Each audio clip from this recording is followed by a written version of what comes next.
There were no locations, no sources or methods revealed, and there were certainly no war plans discussed. The Atlantic has even admitted this themselves. Their release of these internal messages validates the truth, which we have been saying all along. If this story proves anything, it proves that Democrats and their propagandists in the mainstream media know how to fabricate, orchestrate, and disseminate a misinformation campaign quite well. And there's arguably no one in the media who loves manufacturing and pushing hoaxes more than Jeffrey Goldberg. Goldberg is an anti-Trump hater. He is a registered Democrat. Goldberg's wife is also a registered Democrat and a big Democrat donor who used to work under who? Hillary Clinton. This is the same Jeffrey Goldberg who infamously lied about weapons of mass destruction to get us into the Iraq War, which cost trillions of dollars and thousands of American soldiers. And how else has Goldberg discredited himself? By absurdly claiming that President Trump was Vladimir Putin during the 2016 campaign, by peddling the Russia, Russia, Russia hoax that tried to hijack President Trump's first term, by inventing the suckers and losers hoax to help Joe Biden in the 2020 election, by peddling a hoax about President Trump involving Gold Star families to help Kamala Harris in the 2024 election, which our campaign at the time vigorously denied. Jeffrey Goldberg didn't care. There's more, but we don't have all day, and we can now add this signal hoax to this very long list. The real story here is the overwhelming success of President Trump's decisive military action against Houthi terrorists. On March 15th, President Trump ordered a series of military operations against the terrorist Houthis to defend U.S. shipping assets in the Red Sea, restore freedom of navigation for international shipping, and defend the United States from enemy threats. United States forces successfully struck dozens of targets across Houthi-controlled territory. And as a result of these actions, several Houthi leaders were killed, including the Houthi drone chief, his deputy, and several of their drone experts and other key leaders. We also destroyed command and controlled facilities, weapons manufacturing facilities, and advanced weapons storage locations. And it's important to remember why this powerful action took place in the first place. Because of Joe Biden's incompetence and pathetic weakness on the world stage for years, the Houthi terrorists grew emboldened.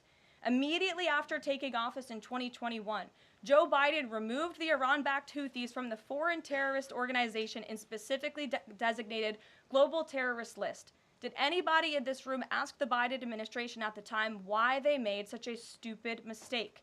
This reckless action undid the designation put in place by President Trump during his first term, and what followed was predictable and devastating. The Houthis targeted U.S. military ships and aircraft, hit commercial ships, including U.S.-flagged vessels, threatened our personnel overseas, and attacked our allies in the region. This resulted in more than a year of U.S.-flagged commercial ships being prevented from safely sailing through the Suez Canal, the Red Sea, and the Gulf of Aden. This had a massive negative impact on global trade of the economic security of the United States.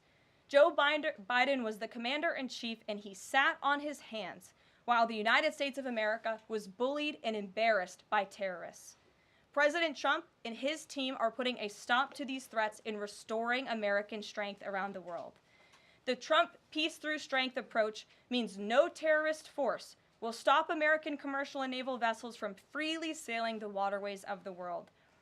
But unfortunately, this is not what the Democrats and the media want to talk about.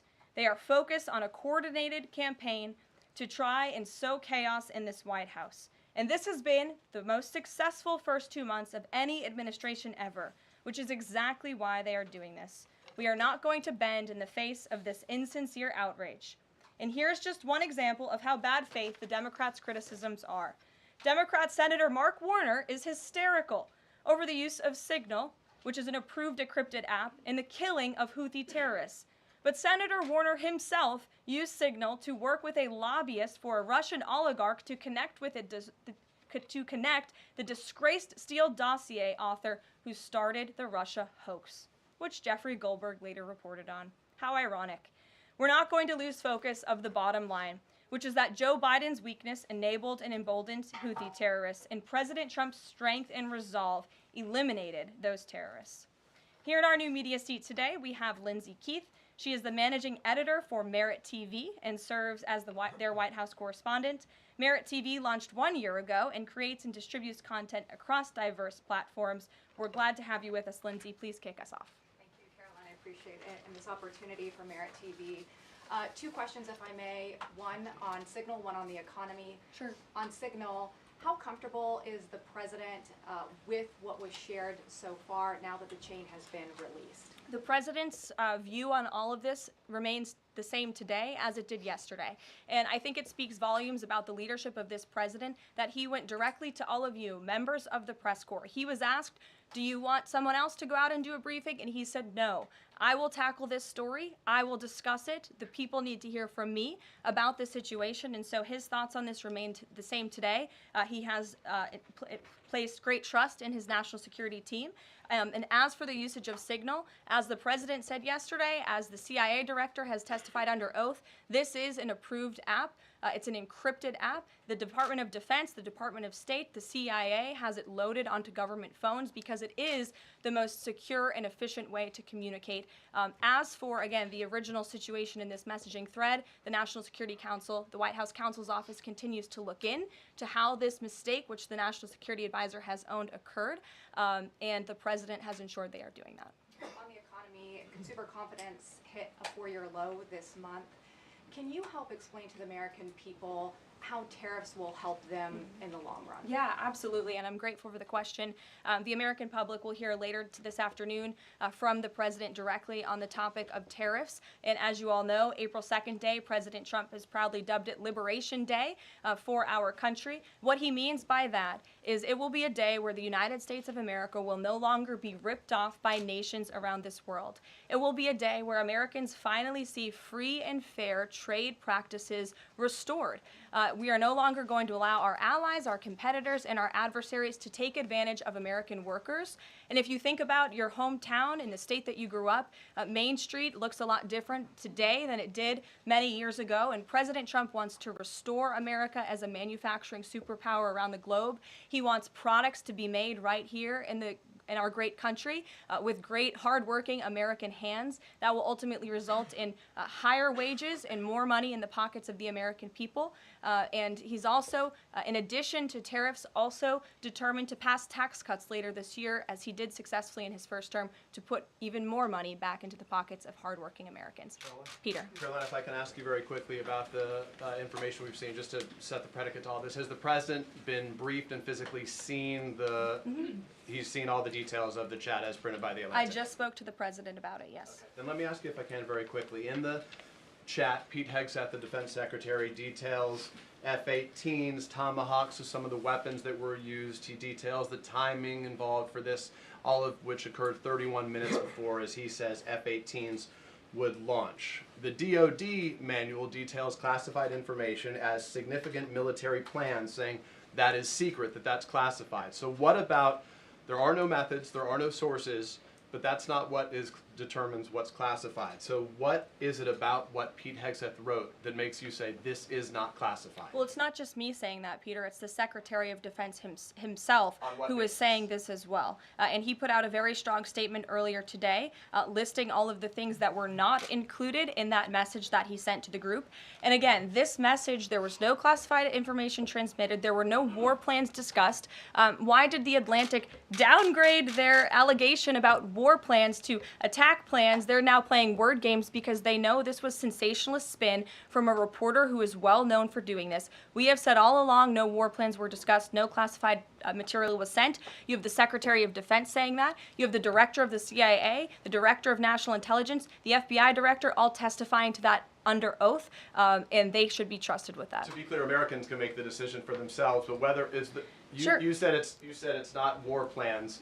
Would you characterize these as military plans, military operation plans? I would characterize this messaging thread as a policy discussion, a sensitive policy discussion, surely, amongst high-level cabinet officials and senior staff. And I'm so glad, Peter, that you said the American public can decide for themselves, because I think the American public should decide for themselves based on the outcome of this operation. And what happened in this operation?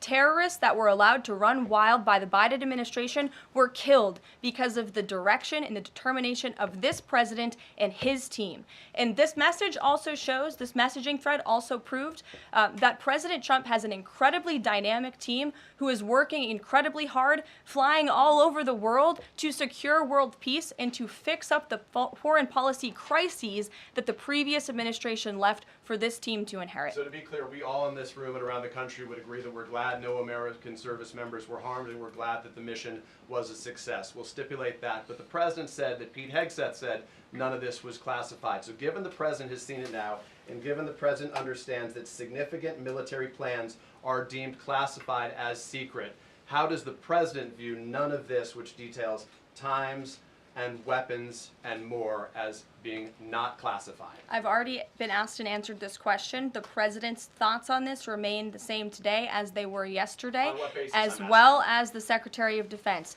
This question has been asked and answered. There was no classified material discussed. Jackie. On what basis I was asking? Go ahead, Jackie. Thank you, Caroline. So why aren't launch times on a mission strike classified? Again, I would defer you to the Secretary of Defense's statement he put out this morning. There were various reasons he listed, things that were not included in that messaging thread that were not classified. And again, going back to the American public, do you trust the Secretary of Defense, who was nominated for this role, voted by the United States Senate into this role, who has served in combat, honorably served our nation in uniform? Or do you trust Jeffrey Goldberg, who is a registered Democrat and an anti-Trump sensationalist reporter? This president and this national security team are putting our national security and the American people first. We are restoring American strength around the world, and the results of this operation speak for themselves. Putting aside Jeffrey Goldberg, though, just for, for American service members who are going to have to carry out these missions in the future, what I guess the message that's coming from the response to all this that we're hearing is that, nothing sensitive happened. And I guess the logical conclusion of that is that if these messages had gone out publicly prior to the launch, that wouldn't have been a risk to service members. I don't know that they're comfortable with that. So can you explain, had these messages been published, would the plans have moved forward? Would the launch have still taken off? What I can tell you is that the president, as the commander-in-chief of our United States Armed Forces, and Secretary Pete Hegseth, who is an incredible man and a warfighter himself, take the lives of our American service members with the utmost responsibility, and they would never do anything intentionally to put their lives at risk. And again, they are working hard on that every single day, and we are protecting our service members while also restoring peace throughout this globe. It's something the previous administration has not done. And I would just add one more point. We are not going to be lectured about national security and American troops by Democrats in the mainstream media who turned the other cheek when the Biden administration, because of their incompetence, left 13 service members dead in Afghanistan, and not a single person in the previous administration was held accountable for that botched withdrawal. Joe Biden said, in fact, it was a great operation. That is despicable. It's unacceptable to this president and this Secretary of Defense. The National Security Advisor has taken responsibility for this inadvertent number being added to the messaging thread. But above all, we take the lives of our troops, safety, security, prosperity around the globe with the utmost seriousness. Goldberg's intentions, do you believe Jennifer, that he go would ahead. release that to embarrass the administration ahead of the worldwide threats? Jennifer, go ahead. Given what you've said about the president's trust in his national security team, can you say definitively that no one will lose their jobs? No one will lose their job at all because of this signal situation? What I can say definitively is what I just spoke to the president about, and he continues to have confidence in his national security team. Caroline, one more. Can I ask one more, Karen?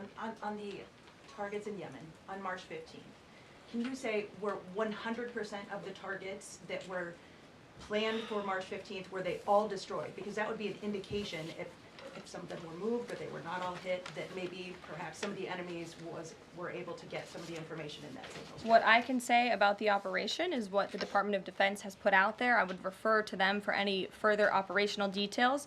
But there have been more than 100 strikes conducted against Houthi targets, and they have hit key Houthi leaders, air defense systems, command and control nodes, headquarters, weapons manufacturing and storage facilities, and these operations will continue until the freedom of navigation in our seas is restored and U.S. shipping can safely transmit without the fear of attack. And again, we believe that this has been a very successful operation thus far, and it will continue until this administration feels it no longer has to, and these terrorists have been taken out, which again is something the previous administration should have done, but they didn't, and now we've inherited this crisis. Stephen. Thank you, Karoline. I'd like to clarify something about the investigation and also ask about some conservative commentary. On the investigation, Mike Waltz said last night that he had spoken to Elon Musk about figuring out how Jeffrey Goldberg's number got in his phone. You mentioned the NSC and the White House counsel's office investigating. Can you just clarify who is investigating, who's leading that, and also Dave Portnoy, who endorsed President Trump, said today that he thinks that Mike Waltz should leave. Could you respond to that? Sure. Great respect for Dave Portnoy, but I just answered that previous question from Jennifer. As for your original question about who's looking into the messaging thread, the National Security Council, the White House counsel's office, and also, yes, Elon Musk's team. Elon Musk has offered to put his technical experts on this to figure out how this number was inadvertently added to the chat. Again, to take responsibility and ensure this can never happen again. Karoline, I have two questions. One on a follow-up on something you just said. But since we have these messages released, and you said that the president has now personally reviewed them, at the chat at one point, Pete Hegseth wrote 14-15 strike drones on target, and in all caps he said, "This is when the first bombs will definitely drop." Does the president feel that he was misled by his national security advisors, whoever it was that told him there was no classified information in there, now that he's seen these messages? I've now been asked and answered this question 3 times by the both of you, and I've given you my answer. The president feels the same today as he did yesterday. Okay. Philip. And on my follow-up on what you had just No, said. go ahead, Philip. Caitlin, I'm not taking your follow-up. Philip, go I have ahead. a follow-up on something you just said, though, Karoline. That's Caitlin, regarding I'm not Jeffrey taking Goldberg. your follow-up. Philip, go ahead. I have called on you. The Thank you. Vice President seemed to express some frustration that Europe wasn't doing more to police waterways in their backyard, noting in that signal thread that 40% of European trade goes through the Suez Canal. Does the President share that opinion and frustration? And then going forward, should the Europeans be responsible for policing that waterway? Well, the president was asked this question yesterday by the pool in the cabinet room, and he answered this question. He said yes, he believes that Europe has been, as the vice president put it, freeloading on the backs of American taxpayers and off the backs of the United States of America, and he wants to ensure that Europe pays their fair share. He's always been very honest and upfront about that, and I think the vice president shares those concerns with him as well. And then one more. Sure. Enlisted soldiers, sailors, and Marines would face consequences if they shared this type of information inadvertently with a reporter. Can you tell us more why the President is so willing to give Mike Waltz a mulligan here? Again, I have now been asked and answered this same question using different language multiple times. If anybody has another question, there's a lot of different things going on in the world. We have tariffs possibly being implemented later today. The president is going to talk about that at 4 o'clock this afternoon. Sure, go ahead. Okay, thank you for taking my question. I wanted to first and foremost thank the administration for the election integrity executive order, because so many journalists for 4 years were banned from talking about this very subject. So thank you to the administration for that. My question is, yesterday President Trump, when signing the order, said that there is more to come when it comes to election integrity. Would that include same-day voting and hand-counted paper ballots? And why are Democrats so against election integrity measures like obviously proof of citizenship when it comes to voting in a United States election? Well, it's a very good question. You'll have to ask the Democrats why they're against so many common sense things, not just mandating voter ID. Why are they against men and women's sports? Why are they against deporting foreign terrorists from American soil who have been designated a foreign terrorist organization? I'm referring to Tren de Aragua. As for the election integrity executive order that the president signed yesterday, this is in an effort to restore trust in American elections. There were more than 10 steps taken, 10 executive actions taken throughout this one order. It directs the department, or the Attorney General rather, in Homeland Security to prevent non-citizens from any involvement in administering elections. There's also another host of actions. We can provide the fact sheet for you, but it's a very strong election integrity executive order, and the president would also like to see Congress do something about this very important issue. And about Judge Goldberg. Sure, go ahead. Karoline, the Republicans and Democrats alike have been expressing some concern about the frequency with which senior Trump officials have been using the Signal app. has there been discussion, or will there be a review about how often they use Signal, and if you could explain to us how they might be considering other applications to get away from something like this happening again? Sure. Well, again, first of all, Signal has been an approved app for government use. It's an encrypted app, and as I said, it's the most safe and efficient way of communicating, especially when people can't be in a skiff or inside a room physically together. I think, as the president said yesterday, he wishes that everybody could be in the room, and it's our goal to ensure that everybody can be. But again, no classified information was discussed in this chat, and any time classified information is discussed amongst high-level officials across this administration, secure lines of communication are used, including, by the way, our special envoy, Steve Witkoff, who I understand the Wall Street Journal erroneously reported that he was on this Signal chat on a personal device while in Moscow. That is absolutely false. Steve Witkoff did not have his personal device, nor did he have his government device with him. He was given a classified, protected server by the United States government, and he was very careful about his communications when he was in Russia. So rest assured to the American public, this administration is taking every precaution when it comes to protecting our national security. And that's why the American people reelected this president, because they know that our national security is in good hands with the President of the United States. Speaking of the Vice President, I understand he's going to be speaking any moment now. I would hate to counter-program the Vice President of the United States. You'll also hear from the President at 3 o'clock. He will be honoring women's history at the Women's History Month celebration. We have a lot of great women across our cabinet who will be in attendance, so we'll see you all there. And then you'll also hear from the President again at 4 o'clock when he talks about tariffs. So plenty of time for more questions. Sorry it's a bit shorter today, guys. We'll see you later. Secretary Goldberg's number and Michael Waltz's phone if he's a registered Democrat and anti-Trump reporter.